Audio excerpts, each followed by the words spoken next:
Assalomu alaykum. Sizlar bilan muhim kanal. Abdulloh nomi bilan tanilgan bloger qamoqqa olindi. Kanalimizga obuna bo'ling va bitta like tugmachasini bosib qo'ying.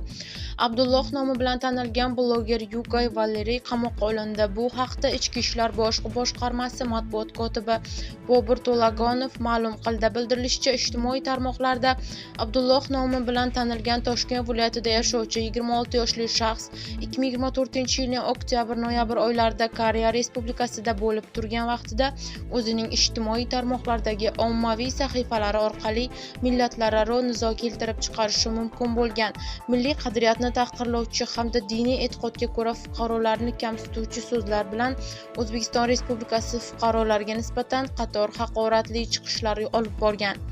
Olingan ma'lumotlarga asosan ushbu shaxs joriy yilning 24-mart kuni Abu Dabi Samarqand reysi orqali O'zbekiston Respublikasi hududiga keltirilib, huquq-tartibot organlari xodimlari tomonidan protsessual tartibda ushlangan. Unga nisbatan qamoqqa olish tarzidagi ehtiyot chorasi qo'llanilgan. Men Yugay Valeriy ijtimoiy tarmoqlarda xalqimizni haqorat qilganman. Men hammasini aktiv uchun qilgandim. Tanilishim uchun qilgandim, lekin bu narsaning hammasini tushunib yetdim. Juda qattiq pushaymonman. Hammadan chin qalbimdan kechirim so'rayman. Juda qattiq pushaymonman. Iltimos meni kechiringlar, deydi u.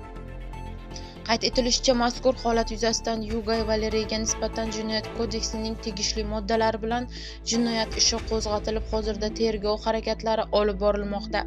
Eslatib o'tamiz, avvalroq Surxondaryoda erta nikohni targ'ib qilgan blogerga BXMning 4 barobar miqdorida jarima jazosi tayinlangan edi.